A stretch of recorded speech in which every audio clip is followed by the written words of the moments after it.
Hello guys, welcome to creative studio. और आज की जो हमारी क्लास होगी वो इसी टूल्स पर होगी। और इन टूल्स में मैं आपको समझाऊंगा कि इस टूल को इस्तेमाल कैसे करना है। तो इसमें होगा बर्न टूल, ब्लर टूल और शार्पन टूल, स्मज टूल और डस्ट बर्न टूल और स्पॉन्ज टूल। गैस भी जरा बड़ी होगी। तो मैं एक पिक्चर को इंपोर्ट करता हूँ और डिफरेंटली मैं एक पिक्चर को इसलिए इंपोर्ट करता हूँ क्योंकि मैं आपको इस पर समझाऊँ और अच्छी तरह समझा सकूँ। तो मैं इस पिक्चर को अल्ट के साथ ब्रेक होल्ड टॉगल के साथ बड़ा करता हूँ। पहले है ब्लर टूल। तो ब्लर टूल को मैं जरा छोटा करता हूँ और मैं आपको दिखाता हूँ। तो अगर मैं चाहूँ तो मैं इस कोल्ड गेट को ब्लर कर सकता हूँ या इस चीज को ब्लर कर सकता हूँ। इसके स्क्रीन में बढ़ाऊँ तो ये फिर उससे भी ज्यादा ब्लर होगा, ये फिर नजर नहीं आएगा। मैंने आपको कहा था कि ये पूरा भी आप ब्लर कर सकते हैं। और अगर मैं इसकी स्ट्रेंथ को कम करूँ, वन करूँ, तो फिर ये इतना जल्दी ब्लर नहीं होगा, इसमें थोड़ा टाइम लगेगा। ये वही ओपेसिटी की तरह है। और जो मेन चीज है सिंपल लेयर, जो सारे लेयर पर आप अप्लाई करेंगे will be composite data. Simple clone data will be composite data. इसका ये मतलब है कि ये सारा जो आप करेंगे ये क्लियर पर अप्लाई होगा। और इसके बाद जो आएगा वो होगा शार्प। तो शार्पन को मैं जरा छोटा करता हूँ और इसमें भी ये स्ट्रेंथ है। तो अगर मैं इस पर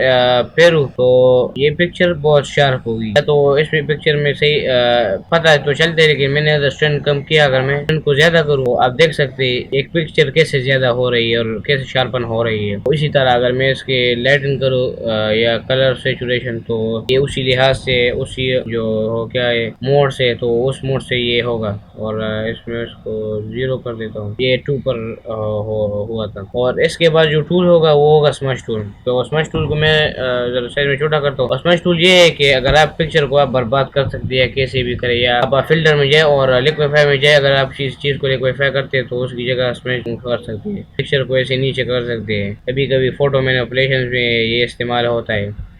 तो ये था वो स्मज टूल। और ये तो बहुत अच्छा नहीं है कि क्योंकि लिक्विफाई नहीं आया है और उसमें आप इस्तेमाल कर सकते हैं। दूसरा टूल होगा वो डस्ट टूल होगा। और डस्ट टूल में ये है कि इसमें मिडटोन्स और हाईलाइट्स, ये जो आपने आपको रेंज दी है, इसमें एक्सपोजर 50 होगा। और अगर मैं इसको बड़ा करूँ तो ये हमेशा जो है ये लाइटनिंग के लिए इस्तेमाल होता है। इसमें हाईलाइट्स पर आप क्लिक करो तो ये फिर हाईलाइट्स के लिए होगा, और अगर शेडोज के लिए करो तो ये शेडो से अप्लाई करेगा। और प्रोटेक्ट टोन्स है, इसमें प्रोटेक्ट टोन्स करे क्योंकि ये टोन्स को प्रोटेक्ट करेगा। और दूसरा जो है बर्न टूल, बर्न टूल सबको काला कर देता है। अगर आप मिड टोन्स हाईलाइट्स करें तो इससे भी काला होता है। और अगर आप शेडोज करें तो ये शेडोज के लिहाज से आप अच्छे अच्छे शेडोज दे आते हैं। ये भी फोटो मैनिपुलेशन में बहुत इस्तेमाल होता है। अगर आप किसी चीज को रिस्टिफाइड सीरीज, आप एक यूट्यूबर है बेनी प्रोडक्शन, वो नीदरलैंड के, और अगर आप उसका जो है जो सीरीज है ये रिस्टिफाइड, आप उसमें देखें तो ये उसमें बहुत इस्तेमाल करता है। लोग उसको ड्राइंग्स देते हैं और फिर वो ड्राइंग बनाता है। तो ये इसमें बर्न टूल और डस्ट टूल बहुत इस्तेमाल करता है। इसमें शेडोज बहुत अच्छी तरह बनाते हैं। और स्पॉन्ज टूल है, जो स्पॉन्ज टूल है तो